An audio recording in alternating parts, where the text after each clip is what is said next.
Hello, this is Dr. Shah from the Vale Medical Practice. In today's podcast, we're going to focus mostly on carers. So carers who are in our practice area, and what support we can offer you. So we've come across a great organisation called Blue Sky Carers, and Amelia's kindly agreed to come on to this with me today, and she's going to just talk us through what her service is all about, what they can help with, what they don't really do, and how that might help you if you find yourself being a carer. And I suppose one of the things that I reflect on from the consulting room as I am today, as a GP, is we often have patients who come into us who don't even realize they are a carer. They've almost sleepwalked into it, and they've just been sort of doing what they're doing and helping mum or brother or sister or aunt or whoever it might be, or even just a neighbor, and they don't realize what it means to be a carer. So I think that's something that we'll definitely touch on. And what we have found, sort of in the area that we cover, and I'm just going to very briefly just remind, this is the sort of practice area that we cover at the Vale Medical Practice. And we have two main sort of groups of people who tend to come into the sort of the care sort of label, if you like. And they tend to be people in the more traditional sense of being a carer, because they're looking after mum or dad or an elderly relative. Um, but also, we find increasingly people who class themselves as a carer who are perhaps a bit more younger than traditionally is seen as a carer. There might be a young carer. So, there might be less than 18 years of age, for example, or in their 20s, and they've just, for whatever reason, circumstances of life, they've found themselves becoming a carer.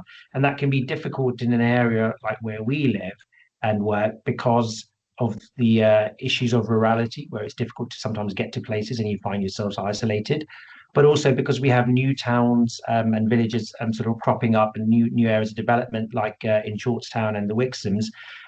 We often have people who don't have the usual network of family and friends that they can lean on when they come to these difficult scenarios and situations. So, right, I've talked for long enough. So, Amelia, why don't you come in and explain to us who are you, and what does the organisation do? Thanks. No problem. Yeah, so my name's Amelia and I work for Blue Sky Carer Support.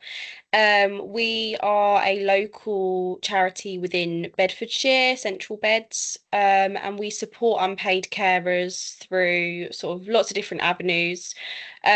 We do this through sort of information, advice, and guidance, one-to-one personalised support. We also do help with sort of financial struggles. For example, we offer carers grants, as well as lots of different events and carer hubs where people can come together and sort of share information and guidance with one another. And also, it just helps to make you realise that you're not alone within this. So there's quite a lot that we cover. That's fantastic. I think that's really important what you said, that you're not alone, that there are organizations like yourself, Mhm. which are there ready to try and help support people who are carers. Can we go back a step? And in your mind, I've explained what I think a carer is, but what would you say is your experience of who's the sort of who's a carer? What is a carer? I think that majority of us will become an unpaid carer at some point in our lives or have been previously or are currently. It's essentially someone that is looking after a family member, a friend, a loved one, in a way that's not necessarily sort of standard. So, for example, if you're looking after your parents because they have certain types of illnesses, then you are classed as a carer. If you're looking after a friend that has a disability, then you are an unpaid carer. I think as well, it's not judged on how many sort of hours you're looking after somebody. You know, you could be looking after someone for a couple of hours a week, a family member, a loved one, or it can be 24 hours a day. It's very vast, and I think there is a lot of people out there that don't realise that they are a carer. Mm, And I think some people also don't really want to put the name to it. They sort of just think I'm just doing it because I sort of should. That's my responsibility. But it's important to know that there is organisations and charities out there that can help and offer this guidance and support. that's fantastic. That's great to hear. So locally, what support is available for carers, and how can they access this? So on we have a website, Blue Sky Carers Support. And on there we have sort of a big events what's on page is what we call it. This essentially has lots of different groups and events out there that we run, but so do other external groups and charities and things like that. We can offer support for a range of different types of carers as well. So, for example, parent carers, so parents that are caring for their children with sort of special needs or illnesses. We also help with carers that might be looking after someone with dementia, for example, and we have carer advisors who kind of specialise in those areas.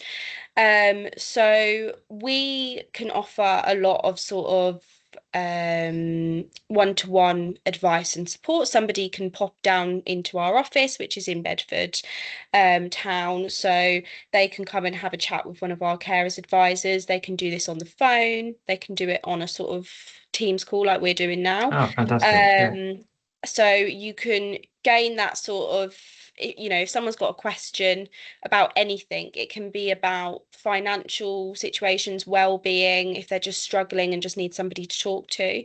So we have that. That's one of the things out of many. And then we also, as I said before, we have all of the hubs and the groups and the activities and things like that. And we showcase other groups as well, not just ones that we run, but ones that happen throughout the whole community. Mm. We also are working with GP practices like yourself to sort of get the word out there and what support is available.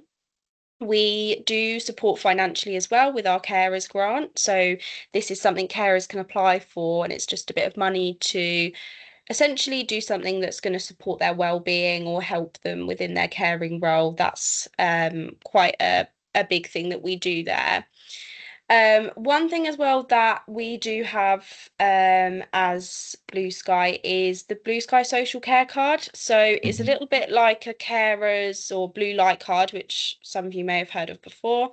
And it essentially offers different discounts, but it's for smaller businesses and charities and things within the community. And it does also work as sort of an ID almost. So a lot of places you can get in for free being a carer, and you can take the person you care for as well. So we do have that as well. Another thing would be sort of just helpful information on the website. So there is a lot of information on different topics on there. So, if you're somebody that doesn't really want to call in or doesn't really want to have a chat, you just want to have a quick read of something, then that is an option as well as emailing us. We also have WhatsApp groups. So we have Mm. WhatsApp community groups where you can connect with other carers and sort of bounce support off one another, because we find a lot of the time it's actually other carers that have the best advice because of, they've been there and they've had those situations before. So that also works um, really well. So yeah, there are a couple of the things that we sort of do to support. That's fantastic. There's quite a lot of information there, isn't it? I mean, things that I Yes. picked on there was what I, especially from what I showed earlier, because of some of the uniqueness of some of the areas that we look after in our practice. We find, like I said earlier, rurality a big problem, but also we just have busy parents or busy people, and they're trying to just make everything work, and so having to go into Bedford can seem like a struggle. Yeah. Sometimes even, ringing people can sometimes feel a struggle. So actually being able to Definitely. sort of connect like as we are now, where at least you can see someone online, actually is quite a nice sort of option, as well as things like the WhatsApp group. So that's very helpful to know. We also do have our community hubs as well. So every month we have 4 different locations in which a sort of drop-in session Hmm. happens. Okay. So we have one in Bedford, we have one in Dunstable, Sandy, and Flitwick. Mhm. So these happen throughout the month, once a month, usually run from 10 till 1, and you can just drop in and speak to somebody in that situation as well, or you can just come along and sort of enjoy a bit of company, sort of make new relationships with other people that understand what you're going through. Hmm. This information as well, and when the dates are, when the sessions are, and all of that kind of thing, that can be found on our website as well. Fantastic. Perfect. Okay. I mean, the two groups you mentioned actually when you were talking earlier, there was the sort of the parent carer. So they might have a child who has, severe autism or something along those lines, or the carer who's got a parent who's got dementia, or a spouse that's looking after the other spouse with dementia, and they've got their own health needs. Those are the common sort of the sort of carers that we encounter in practice. Is Yeah. that your experience? And is there anything specific you can tell us about what those, if you could just maybe give us a few snippets on this course. So, for example, if I was a parent and I'm in a new area, I've moved into, I don't know, the Wixoms or Shortstown or somewhere like that, where I don't have that normal network of family and friends because I've moved into the area. Mhm. But I find myself now being a parent carer. How can you help me? So I think we have a really vast sort of amount of different type of carers, if that makes sense. I definitely think we do have a lot of parent carers. I do see a lot of that Okay. happening. I think that once sort of with a parent carer, say they come to us and they need some advice and some support, we do have somebody that works with us. Her name's Sarah, and she sort of specialises in parent carer support. She's excellent. She's worked sort of within schools for years previous to this job, so she's very sort of clued up on Mm, what it looks like to sort of be a parent carer. So usually what we would do is if a parent carer came to us with, you know, these concerns and really needed some support and help and was struggling, we would 100% get them over to Sarah so that Sarah is able to kind of offer that really tailored support and advice. But there are other organisations as well within Bedfordshire. So you have things like the Parent Carer Forum, which you can just find online. I believe it's on the council website, I could be wrong, but you can just Google that as well. And there is lots of different parent carer focused groups, and there's lots of like mm, send groups and things like that as well. But essentially, coming to us, we would signpost you to lots of mm, different other groups and things and activities that you can do. And us ourselves will also sort of signpost you to things that we can offer. So, for example, we might have a parent carer pop up somewhere, which means you mm. might be able to come along and gain some in-person face-to-face advice if that's something that you would want. Um, so I think that's kind of the first stage of when you come to us. We will just look at what the situation is and what kind of guidance you feel that you need. And we will do our absolute best to kind of put you on the right track and put you into the right direction. And we're here to support you all the way with that and through all of the processes because we understand that it can be very difficult. So, for example, even things like we find a lot of parent carers have issues with the schools, Mm, just with communication and getting forward what they want to. And I think, it can be really hard for schools. They've got lots of children to be looking after and to be focusing on. So we can support with this and support with the processes within that because we understand it can be very stressful. And we've seen that a lot with parent carers as well. Um, but it's also just looking with us, we're here for the carer. That does sometimes mean supporting the carer to be able to efficiently look after their cared for, but it also means us kind of sort of looking after the carer a little bit and helping them to remember to look after themselves and focus on themselves a little bit. So that's where sort of well-being support comes into place, and we're able to kind of again offer that and signpost to different services to support. That's fantastic. So you act almost like as a first port of call, and you've got expertise Yeah, within your team and people who have yeah, an interest in certain elements of care. Because, like you're saying, it can become very niche as well. yes, But at the same time, you can also partner with other organisations that are trusted that might work for them, and so yeah. trying to kind of tailoring something to patients. If I was a carer and my relative lived in this area, but I lived somewhere else, another part of the UK, Mhm. would we still be able to access your help, or is that difficult? So yes, you would. So if you're, I think it works the other way around as well. If Okay. you're living here and you're a carer, but you're traveling up to, I don't know, Wales to look after your cared for, you're still a carer. You still Okay. are within our sort of Bedfordshire central beds. So yeah, we will be able to offer that same sort of support. Obviously, as well, it would be looking at, because it's a different dynamic. So if you're somewhere else but you're looking after someone that's in Bedfordshire, um obviously we'd support you in how you're finding that, because that can be quite difficult living quite far away from the person that you're caring for.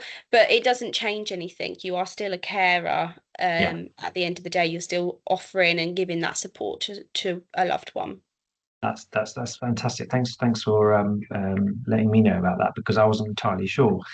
No problem. um, what so you touched on some of these things already. So financial support, practical support, respite, that kind of things. Is that the sort of thing that you help? For example, we talked about signposting, but for example, would you help fill out some of these complicated forms for patients, or is that the sort of level you'd go to, or you tell me? Yeah, so I think with different, so for example, our carers grant application form, um it's very simple. We've made it as simple as we possibly can. However, we do understand that people need some support sometimes in filling that out, and our grants team would be happy to support with that, or another carer advisor would be happy to sit down and go through that. With a lot of other sort of heftier, bigger forms, with things like, for example, if someone's applying for PIP, Mm, um, we will signpost as to where to sort of go to have someone help you yeah. with that. We can offer sort of a bit of guidance. So say someone's just got a question about, oh, I'm not sure whether to put this on the form or not, we can say straight away, you're best doing X, Y, and Z. X, Y, Z. Yeah. Got it. Yeah, so we are able to do that. Another kind of organizations like that we would signpost to. So there's a really good organization called Turn to Us, which is a benefit checker. And this can really help carers to be aware of what they might be entitled to as well. Okay. So we would, say a carer comes to us, and they, a lot of the time, and I have found this a lot of the time speaking to carers, they're not really sure what they're entitled to financially wise, because Mm. some of them still work.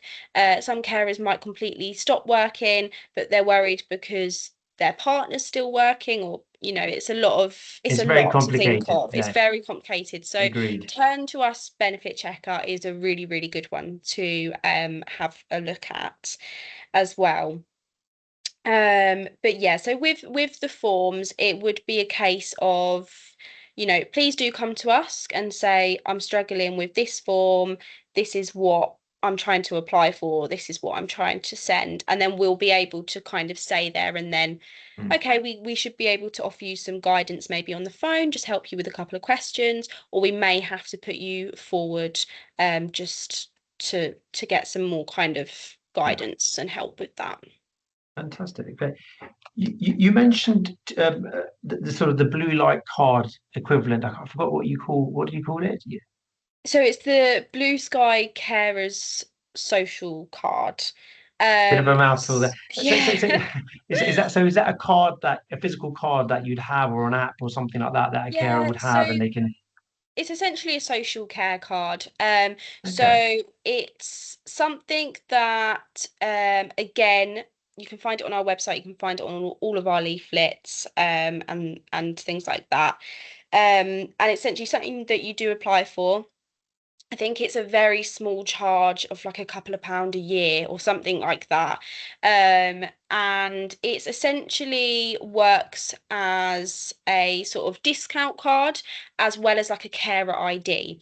So, for example, say you wanted to go to the zoo for the day, you and the person you care for, and maybe a couple of other family members. It means you'd be able to go there, and if that zoo, for example, Whipsnade Zoo, they allow carers to go in for free. So Okay. because you've got this card, it's a bit like a carer's ID, and then they will sort of say to you, "Yeah, that's great, you've got that. Go on through."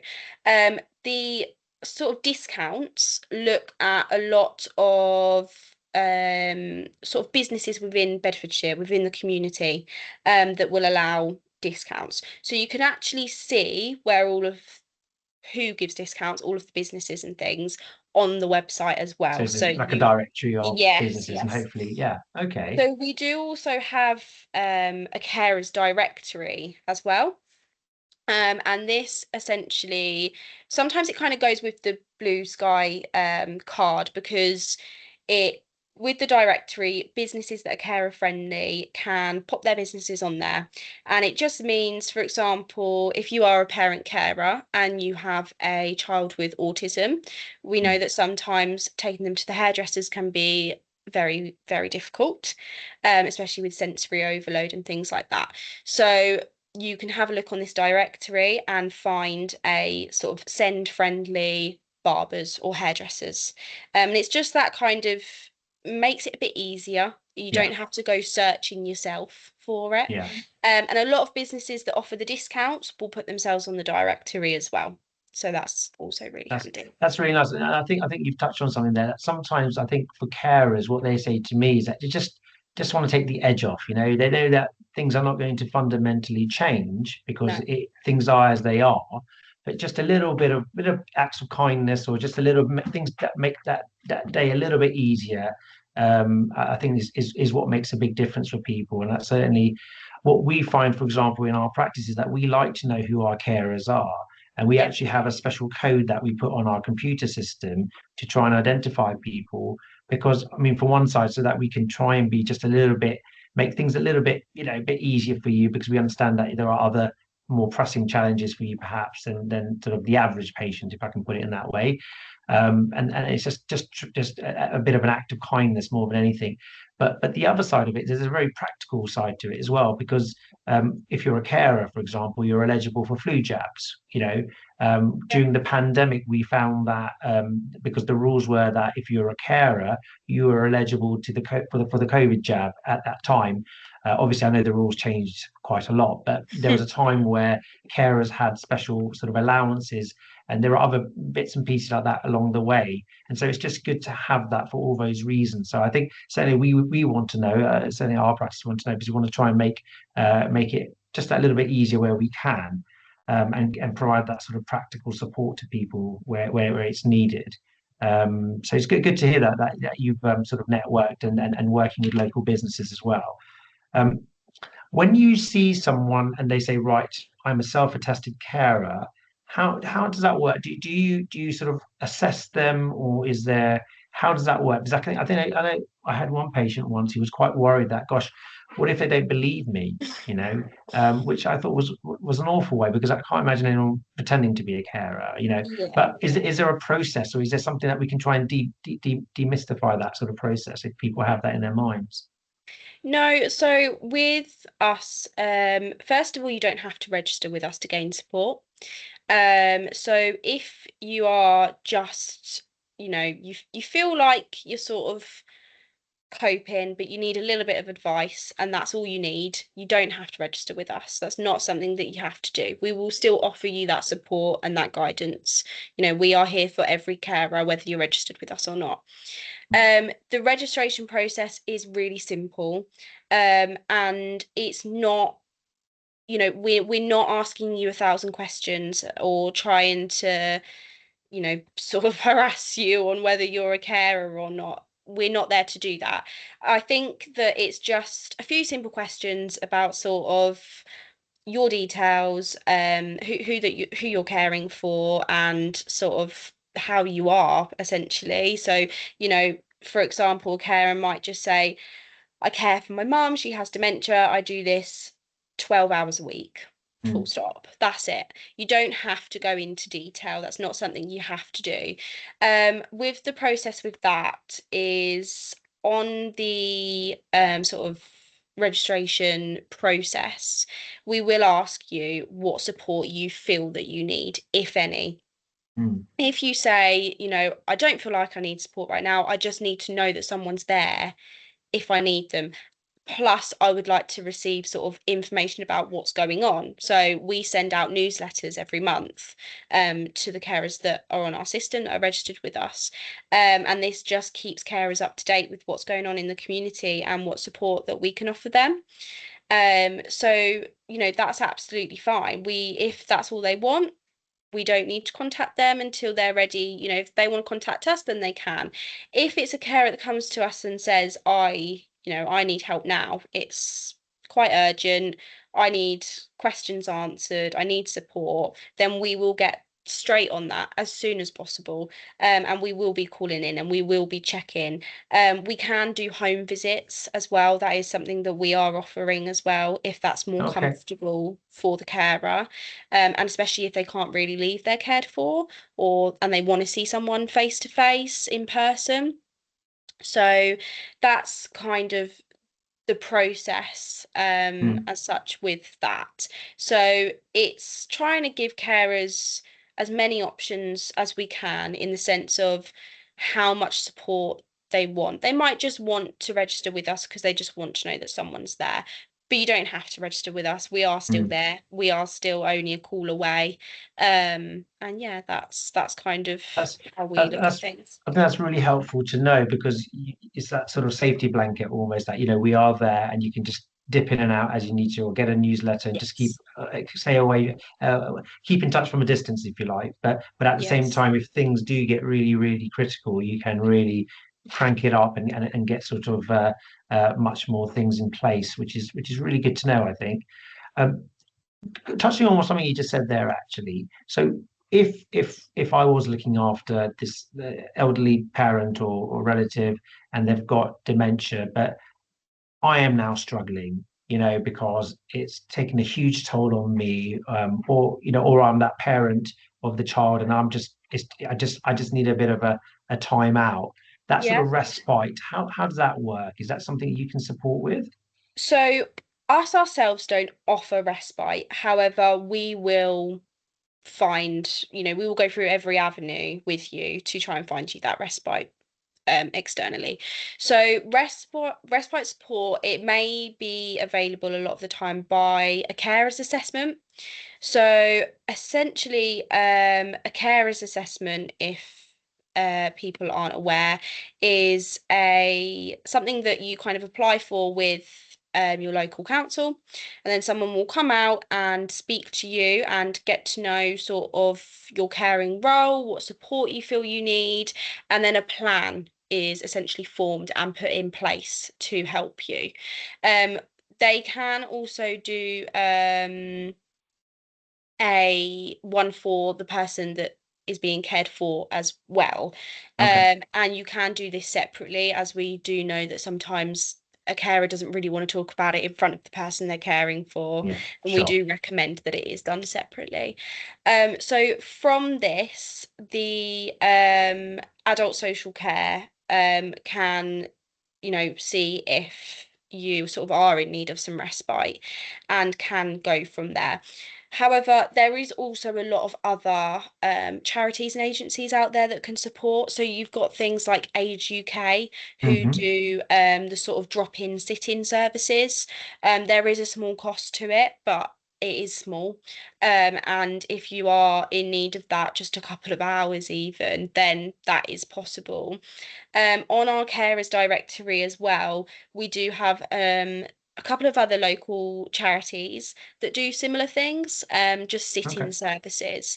There is one, I believe, that actually doesn't charge any money, but it's kind of you sort of need to be on the waiting list and Mm. put yourself in there as soon as possible so that they can then eventually kind of come and give you that respite that you require. We do also ourselves, when we do sort of the hubs and the carers events and activities and things like that, cared for are always majority of the time invited to come as well. You're welcome to bring the person that you care for.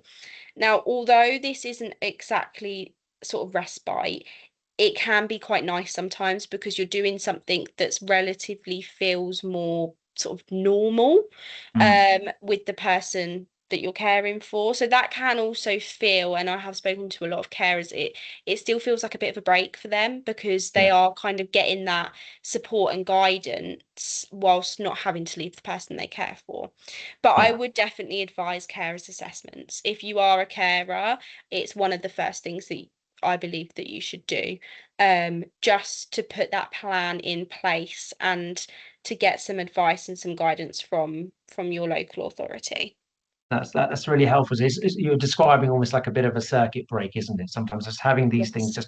just to allow people to keep just to let some of the steam out and keep people moving forwards.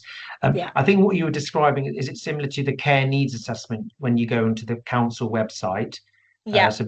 Whichever council, Bedsborough you'd go onto the website and you basically just fill out the form. There's lots of information they ask for, and they come and do those assessments. We often get asked as GPs if we can help with that process, but the short answer is we don't really get involved because I think the council like to do an independent assessment, They and they come to you in your home and do that assessment to see, you know. Do you need help with handrails or raising the height of the toilet and there's practical things like that, or the beds and various other things, walking aids, but also what is the setup of the home and how can things be made so you're safe and things are going the way they should be. So I think Yeah. that's a really important thing to highlight. One thing I wanted to ask you about was you mentioned earlier about sort of a bursary. I think I heard you say, what was the name of that? You said that a grant. Was it a grant or a bursary? I can't remember what you called it. Carers grant. Carers grant. There we go. Yeah. Tell me. So this is something that we offer, so Blue Sky Carer Support. Essentially anybody that is registered with us can apply for it. Again, it's quite a short, sort of easy form, and you basically just put in there why you feel that you need this money and what you'd like to use it for. So you can use it for quite a number of things, really. It can be a sort of short breakaway, which could be a bit of respite. It could be a new fridge freezer. It can be totally, as long as it's going to help you and support you and Mm. help your well-being, you can apply for it. So for one carer in the household, I believe it's up to £275 that you can apply for once a year. And then for if you've got multiple carers living in the same household, so for example, mum and dad might be caring for their child, then you can get a household grant, which is up to £375. Okay. So what will happen is you will apply for this grant and then it will go to a panel, and then it will be decided who is awarded the grants. If you don't get awarded the first time, then you can apply again. I think it's after a certain amount of time, however. I can't confirm what that time is. However, all of that information is on our website, and we actually do have a whole grants page with Okay. loads of information on it, as well as a list of what you could use it for if anybody needs some ideas of what to use it for. Perfect. And I should probably add at this point that we'll put all the details of your website and how to contact and all of that in the show notes. So please don't worry about has it been said and I've missed it. Don't worry, it will be there alongside this podcast. So um, this has been really, really helpful. I suppose I'd like to end today, unless you have something else that you want to add, with asking you what advice would you give to someone who maybe is thinking about getting in touch with you but is reluctant to do so, or someone who's not sure if they're a carer or they're not, they're not sure is this for me? What would you say to them, and how can we try and get them so that they can try and connect with you and just like yourself? I think that it is really important not to put too much stress on yourself for a start, because being a carer can be very, very stressful. So if you feel that you're not ready to reach out, or that you're not in the place to reach out, that's okay. But it's just knowing that we are here, we are just at the end of the phone or an email, or it's very easy to get in contact with us. And we're just here for what you need and what you want. We want you to tell us what support you're looking for, even if that is just a quick conversation on the phone because you need an answer to a question, or if that's long-term support, then we're there for you too. But I think it's really important to firstly identify yourself as a carer and be able to actually say, oh, do you know what? I am a carer. That Mm, is who I am. I am caring for a loved one, and it is causing me to be sort of stressed and need support and need help. Um, and that is okay, because there is so many people out there that are caring for someone. I think that it can feel very lonely, but you are not alone at all. Like I said at the beginning, of this, I think every single one of us will probably be a carer at some point, or has been mm, previously. So I think it's just really important to sort of, reach out when you need the support. Don't get yourself to the point where you're sort of burning out because you haven't, reached out for that. I think if you do have friends and family members, please talk to them too. And, please try and sort of, it's okay to lean on people. I think that's another thing that we all struggle. Sometimes we don't really want to sort of, we call it burden somebody else, but it's not a burden at all. You need that support. And I think it's really important to speak to your GP practice as well, and to let them know that you're a carer, mm, because they can also signpost, and they can also sort of, give you that information that you might not realize that you needed. So yeah, I think it's really important to just think about yourself a little bit. I think it's very hard when you're caring for someone, you completely forget about you. But I always say that if you aren't at your best and you aren't looking after yourself, how are you supposed to care for the person you love? So, you have to kind of think like that. But as I said, some people, they might just not want that support right now, and that's also fine. But we are here for mm. whenever you need us, whether that be now or in the future. No, that's fantastic. And just to add to that, we do offer anyone who's a carer sort of a review of their physical and mental health as well. It's one of the things that we try and do, but we can only do that if we know who you are. And so that's really, it Yes. goes back to the point you're making about it's really important to let us know that so that we Yeah. can try and help you. Because I mean, just practically, like you said, if you're the crutch for the person you're caring for, and you fall, then who's going to look after that person? But also we care about you as well. You're doing a noble job, so you should also look after yourself as well, and not be a casualty to sort of to not to sort of neglecting yourself almost. So. Yeah. Um, I think that's great. I always like to end these sort of podcasts with asking for feedback from yourself, actually. So, is there anything that you think we as GPs, organizations like us, we try and do what we can with the resources that we have, but Mm. and something that we're quite proud of. And we're obviously doing this sort of podcast sort of series to try and reach out to people and break barriers. Is there anything that you can suggest that we could do? Not to put you on the spot. That's um, fine. You can say we're doing perfectly well. That's fine as well. But we do appreciate if there's any ways that we can sort of help organisations like yourself. Yeah. I think that GP practices, I think that, you know, other sort of organisations are doing so much better in the sense of recognising that this is quite a large amount of people that need support. And I think that's really great. I think doing this, like doing the podcasts, getting it out there, that's what we need. We need people to realize that we are here and to know that there is support out there, because so many people don't know about it. So it's just keep pushing it out there really, and just keep letting your patients know that we are here for them, whether that be now or in the future. But Mm, at some point, if you need us, you know where to find us, that kind of thing. So yeah, I think it's just really pushing it out there and making it known that there are lots and lots of people that care for people and they need support as well.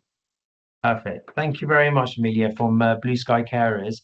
Like I said before, all the information will be in the show notes below. So please don't be worried that you've missed something. And of course, you can watch this again and again.